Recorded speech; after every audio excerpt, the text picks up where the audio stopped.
You're listening to the CyberWire Network, powered by N2K.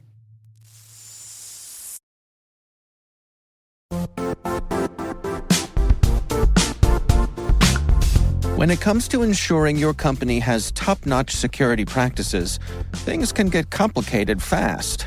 Vanta automates compliance for SOC 2, ISO 27001, HIPAA, and more, saving you time and money. With Vanta, you can streamline security reviews by automating questionnaires and demonstrating your security posture with a customer-facing trust center. Over 7,000 global companies like Atlassian, Flow Health, and Quora use Vanta to manage risk and prove security in real time.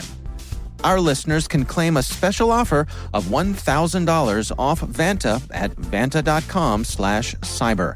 That's VANTA.com/cyber for $1,000 off Vanta.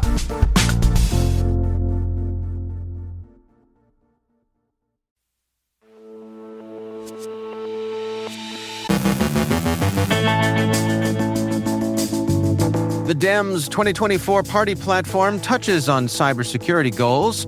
The feds warn of increased Iranian influence operations. A severe security flaw has been discovered in a popular WordPress donation plugin. The Lazarus Group exploits a Windows 0 day to install a rootkit. Krebs on Security takes a closer look at the significant data breach at National Public Data. Toyota confirms a data breach after their data shows up on a hacking forum. A critical Jenkins vulnerability is added to CISA's known exploited vulnerabilities catalog. Cyber criminals steal credit card information from an Oregon zoo. Our guest is CJ Moses, CISO at Amazon, discussing partnerships and being a good custodian of the community in threat intel and information sharing. And CISA's getting new digs.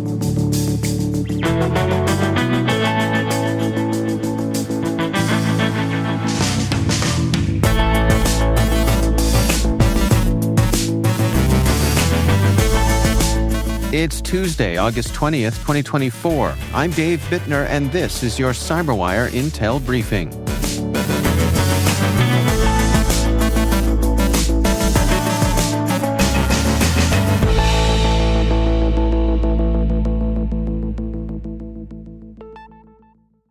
Thanks for joining us here today. It is great to have you with us. The Democratic Party kicked off their presidential nominating convention last night, and just ahead of that, they released the Democratic Party's 2024 platform, which includes 3 key cybersecurity goals. Despite a late-stage switch in the presumptive nominee from President Biden to Vice President Harris, the platform remains largely unchanged. It mentions combating cyber threats within the context of criminal justice, protecting children online, and bolstering military cyber capabilities. Although the platform is brief on cybersecurity, both Harris and her running mate, Governor Tim Walz, have significant records in this area. Harris has focused on cybersecurity and foreign policy, AI safety, and space security, while Walz has issued cybersecurity executive orders and supported data privacy measures. The Harris-Walz campaign hasn't detailed their cybersecurity strategy yet, but they're expected to continue the Biden administration's initiatives. The U.S. government has issued a warning about increased cyber efforts from Iran aimed at influencing upcoming elections. A joint statement from the ODNI, FBI, and CISA revealed that Iran is conducting cyber attacks to access sensitive election-related information, intending to undermine trust in U.S. democratic institutions. The advisory highlights Iran's heightened interest in this election due to its potential impact on Tehran's national security, leading to more aggressive cyber activities targeting presidential campaigns and the public. Recent incidents include an Iranian breach of former President Trump's campaign and increased misinformation efforts using platforms like ChatGPT. Reports from Microsoft and Meta confirm elevated Iranian cyber activities, with Iran being the second most frequent source of foreign interference following Russia. U.S. authorities urge stakeholders to report suspicious activity and assure the public that election infrastructure remains secure. A severe security flaw has been discovered in the popular WordPress donation plugin GiveWP, which has over 100,000 active installations. The vulnerability, classified as an unauthenticated PHP object injection leading to remote code execution, was reported through the WordFence Bug Bounty Program on May 26th and has been assigned a CVE with a maximum score of 10.0. The flaw allows attackers to inject malicious PHP objects via the giveTitle parameter, potentially leading to remote code execution and file deletion. After attempts to contact the plugin's developers, Stellar WP, WordFence escalated the issue to WordPress.org. A patched version was released on August 7th. WordPress site administrators are strongly urged to update immediately and perform security audits to mitigate the risk of exploitation. The North Korean Lazarus hacking group exploited a zero-day flaw in the Windows AFD.sys driver to install the FUD module rootkit on targeted systems. This vulnerability, part of a bring-your-own vulnerability driver attack, allowed the attackers to gain kernel-level privileges and evade detection by disabling Windows monitoring features. Microsoft patched the flaw during its August 2024 Patch Tuesday, addressing it alongside 7 other zero-day vulnerabilities. The AFD.sys flaw was discovered by Gen Digital researchers who reported that Lazarus exploited it as a zero-day to infiltrate systems without needing to install older detectable drivers. The vulnerability's severity lies in its presence on all Windows devices by default. This attack is believed to be related to a broader campaign targeting Brazilian cryptocurrency professionals. Lazarus is infamous for high-profile cyber attacks, including the 2014 Sony Pictures hack and the 2017 WannaCry ransomware campaign. Krebs on Security takes a closer look at the significant data breach at National Public Data, a consumer data broker, which exposed the Social Security numbers, addresses, and phone numbers of hundreds of millions of Americans.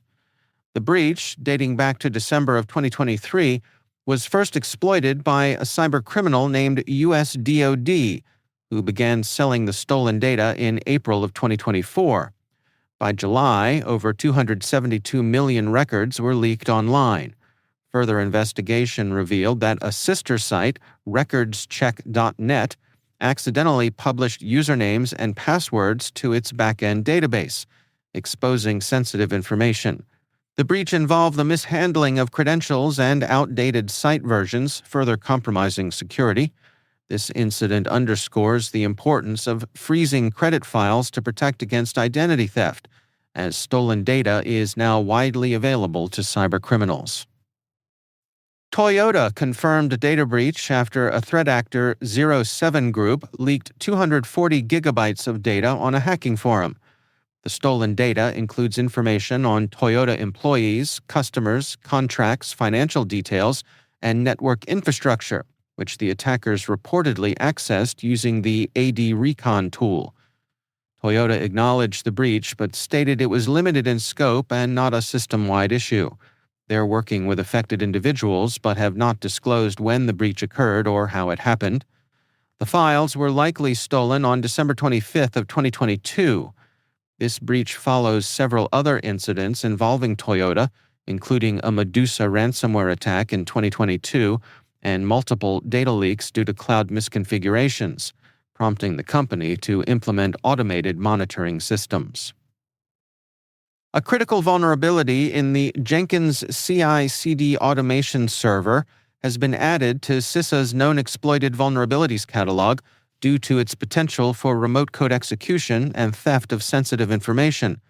The flaw, with a CVSS score of 9.8, was exploited by the RansomX ransomware group in a supply chain attack against Bronto Technology Solutions, impacting C-Edge Technologies customers, primarily rural banks in India. Discovered in January 2024 and affecting Jenkins versions 2.441 and earlier, the vulnerability allows attackers to read files on the Jenkins controller system and potentially escalate privileges to execute arbitrary code. Despite the patch released in January, over 28,000 Jenkins servers remain vulnerable as of August of this year. The flaw can also lead to decrypting secrets, deleting items, and accessing sensitive information through various RCE conditions. Cyber criminals stole credit card information from over 100,000 individuals by compromising the Oregon Zoo's website. The attack, which redirected online transactions to unauthorized actors, occurred between December 20th of 2023 and June 26th of this year.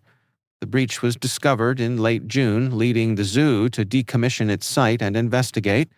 The compromised data includes names, payment card numbers, CVV codes, and expiration dates.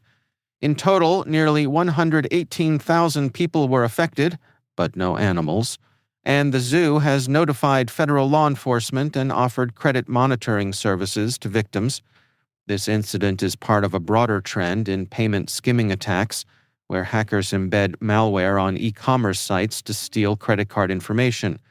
The Oregon Zoo is one of several zoological organizations targeted recently, highlighting the ongoing threat posed by e-skimming to online payment systems.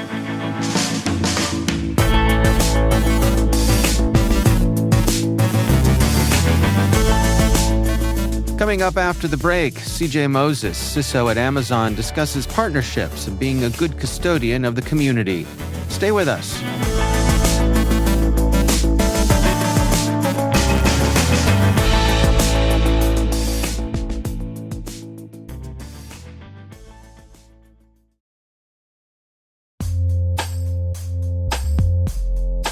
And now, a word from our sponsor, KnowBe4. It's all connected, and we're not talking conspiracy theories. When it comes to InfoSec tools, effective integrations can make or break your security stack. The same should be true for security awareness training. KnowBe4, provider of the world's largest library of security awareness training, provides a way to integrate your existing security stack tools to help you strengthen your organization's security culture. KnowBe4's Security Coach uses standard APIs to quickly and easily integrate with your existing security products from vendors like Microsoft, CrowdStrike, and Cisco, 35 vendor integrations and counting. Security Coach analyzes your security stack alerts to identify events related to any risky security behavior from your users. Use this information to set up real-time coaching campaigns targeting risky users based on those events from your network, endpoint, identity, or web security vendors. Then coach your users at the moment the risky behavior occurs, with contextual security tips delivered via Microsoft Teams, Slack, or email. Learn more at knowbe4.com/securitycoach. That's knowbe4.com/securitycoach. And we thank KnowBe4 for sponsoring our show.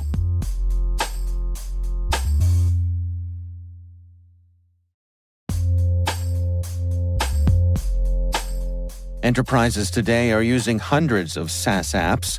Are you reaping their productivity and innovation benefits, or are you lost in the sprawl? Enter Savvy Security.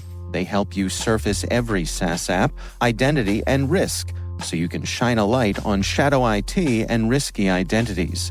Savvy monitors your entire SaaS attack surface to help you efficiently eliminate toxic risk combinations and prevent attacks.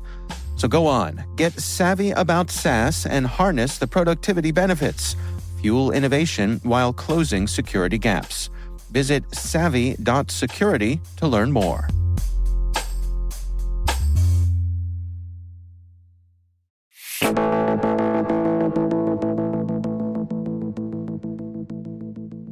The CyberWire's executive editor, Brandon Karpf, recently sat down with CJ Moses, CISO at Amazon. They discussed partnerships and being a good custodian of the community in threat intel and information sharing. Here's their conversation. All right, I am here today at AWS Reinforce with CJ Moses. CJ is the CISO of Amazon. CJ, always great to have you back on the podcast. Thanks for joining us. Always love to be here. Thank you. So it's been a great event so far. We've covered pretty much every topic there is to cover in security at Reinforce, naturally. Although the one topic we haven't hit and that I really want to hit with you is this idea of key partnerships, key custodianship around the idea of threat intel information sharing. So from your perspective, at the highest levels of Amazon, the security enterprise, can you talk us through your vision for threat intel and information sharing? Yeah, absolutely. One of the things at Amazon that we have, given that we have about a quarter of the internet's IP space, that means we also have at a minimum a quarter of the vision across all of the internet. And that with that comes a responsibility to make sure that you're a good custodian of the information that you learn by having that environment. And what we've done over the years from a threat perspective is to instrument our environment with different sensors to be able to see what's going on. Obviously, those sensors, we talked about MadPot, and Chris mentioned today during his keynote of Sonaris. So MadPot is essentially honeypots within EC2 is a basic way to explain it. And then subsequently, Sonaris is essentially both a scanner as well as a layer 4 network logging aggregator, and subsequently be able to identify aberrations in the logs and things of that nature. And tying those things all together, ultimately, along with other information, creates what today we would consider threat intelligence. And that would be tactics, techniques, procedures, whatever you want to, TTPs, or indicators of compromise, based upon all of that information, as well as the precursors to all of those.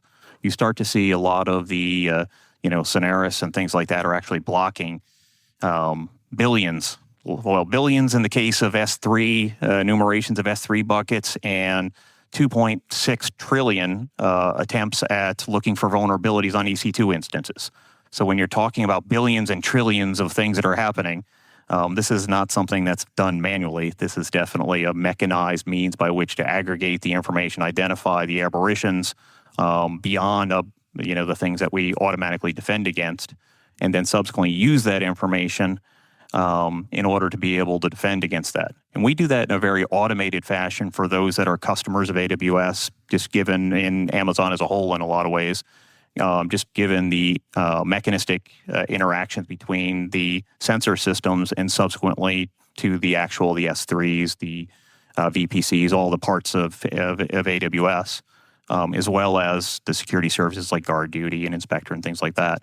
But above and beyond even all of that, then there's the information that potentially gets outside of that scope, where it's not maybe directly in an automated fashion, where we'll actually have threat information that we want to share with someone either in the community or otherwise.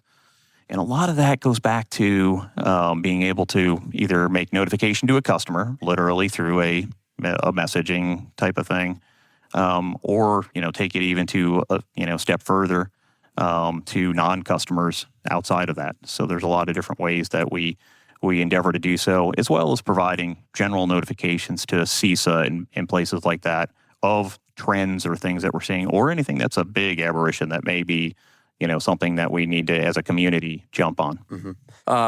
And having come from that world myself, to what extent are you able to support that mission set and drive good information, good, open source intelligence to those users who might actually be able to take action where the rest of us in the private sector can't? So straight up, the best thing that we can do with threat information is provide that threat intel to those that can act upon it. The FBI has the ability within the United States to act upon it when it comes to especially criminal groups or otherwise. And as much attribution we can provide as well is helpful to them. And if we're able to derive and provide clear information, they're able to clearly act on it. And as much as we can be there to support that kind of activity to keep bad things from happening to our customers, we're all about that. Obviously, we maintain the privacy and confidentiality of our customers. We're not sharing any of their information. This is more broad brush, TTPs, IOCs, things of that nature, where we're able to share and not break that trust that we have with our customers. At the same time, our customers expect us to defend them. So part of that defense is sharing with the likes of the FBI or international law enforcement or intelligence agencies that are in a position to stop the things from happening. The best way to stop things from happening is to go to the source. And if you can take out the source, all the better. We have to always remember that the computers aren't attacking the computers. There's humans on a keyboard somewhere that are actually behind that. And that's, last year at Reinforce, I spent a lot of time talking about that. And that still hasn't changed. There's still humans behind the keyboard. Even if you have Gen AI helping them, there's still a human there. And that's the type of thing that if we can assist law enforcement, intel community, actually even other customers or other companies that are even outside of our ecosystem, we're more than glad to do so, because we have that responsibility, that sense of responsibility that if we have the information that can stop something bad from happening, we're going to share it with those that can do so. Okay. Can you give us a tangible example of providing the critical information for someone to take action on? Yeah. I'll take one of the examples where it's not a customer. It was a non-customer. We had shared some information during daylight hours with their IR team of a multinational, large fast food restaurant. And my team advised me later in the evening that we're not getting real reaction. They said, no, we dealt with that. It's not an issue anymore.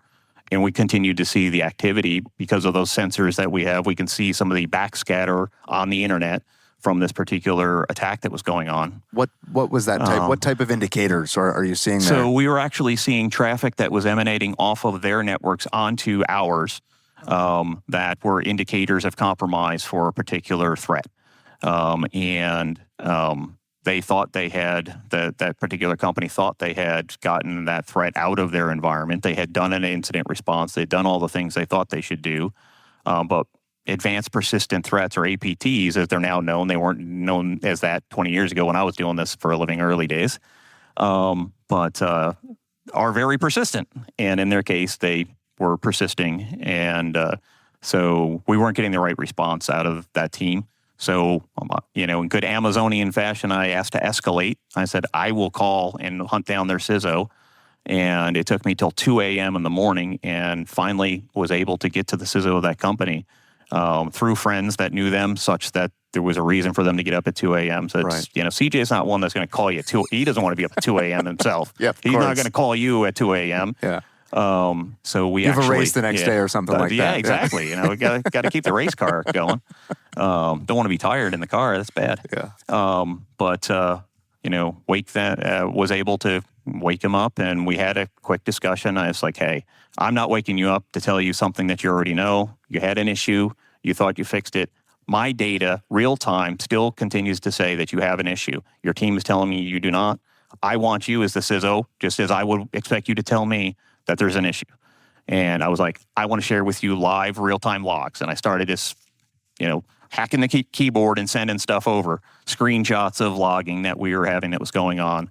And he was like, oh, this is bad. So he was like, can I conference in the head of my IR team? I was like, you do that, I'm going to conference in my guy.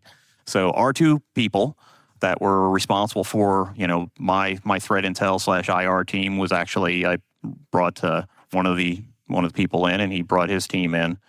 And before we were done, he and I went off to bed and left them to work through the details. But Yeah. It was very clear that it was a useful type of engagement. And it was one of those phone calls that, at 2 a.m., you never expect for somebody to thank you for waking them up in the middle of the night. But he for sure did. They weren't a customer. But lo and behold, because of that trust-building exercise, that wasn't intended to be one, they became a customer soon thereafter. And apparently, if you are actually, running a secure infrastructure and you help others to keep theirs secure, all of a sudden, I guess that's marketing. But not my space. But that seems how it works out. As we used to say in the service, one team, one fight, right? Roger that. And that, Yes, roger that. That example of partnership, of collaboration, of doing it for the security of the enterprise, of the whole community. I mean, there is altruism in security. Absolutely, and that's one of the things we see across the industry as a whole. Not all clouds can be as secure as ours, and we work with all the other providers in order to try to help them with any of the threat that we learn of, and vice versa. So, I mean, within that ecosystem, if you will, it allows us to be able to, one fight, one team when it comes to securing, stuff from the bad guys. We want the good guys to be taken care of and the bad guys not to be. We got to keep up the good fight Exactly against those APTs. Well, CJ, as always, it's great to have you on the podcast. We look forward to having you back on again soon. Oh, my pleasure. Thank you. That's CJ Moses, CISO at Amazon, speaking with N2K's Brandon Karp.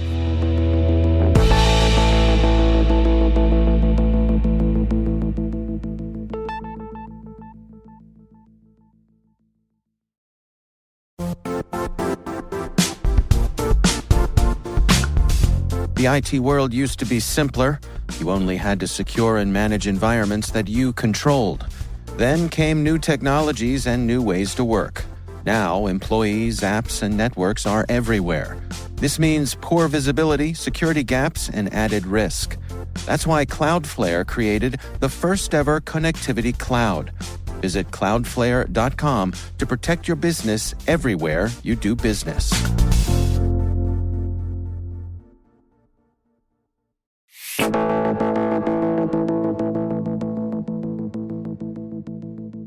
And finally, the U.S. General Services Administration and the Department of Homeland Security just handed out a healthy $524 million to build a shiny new headquarters for the Cybersecurity and Infrastructure Security Agency.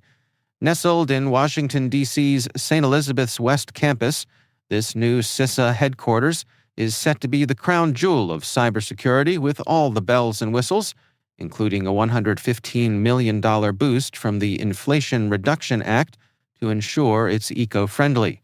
Clark Construction is on the job, with $80 million earmarked for low-carbon materials like eco-friendly asphalt and steel, and another $35 million to hit those high-performance green building standards.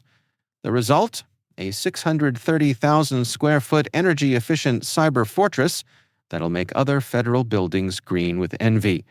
With features like chilled beams, advanced lighting controls, and a building envelope that's basically a high-tech blanket, CISA's new digs are setting the bar high, because even cybersecurity needs a swanky, sustainable home.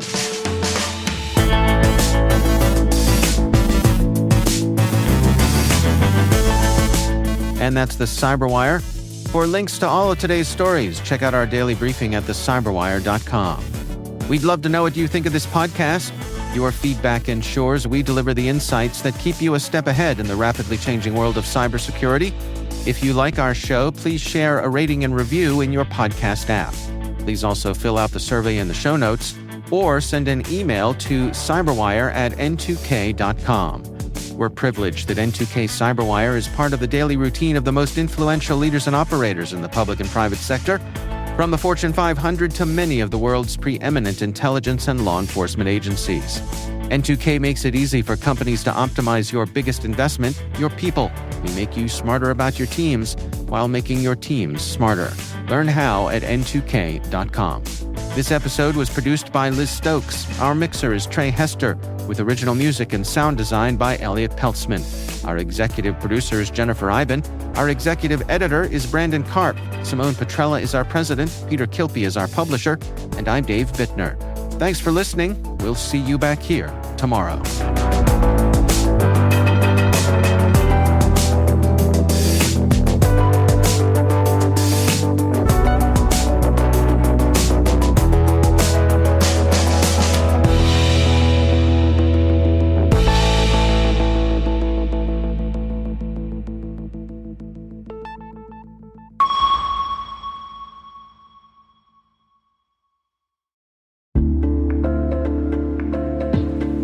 Strata is your solution for securing on-prem and cloud apps without the hassle of refactoring.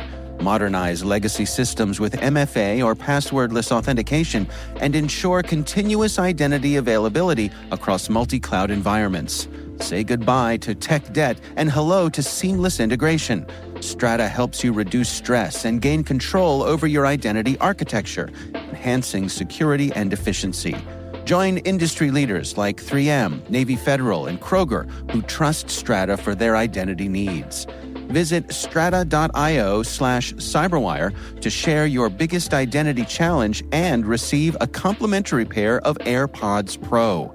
Don't miss out. Transform your identity management today at strata.io/cyberwire. And our thanks to Strata for being a longtime friend and supporter of this podcast.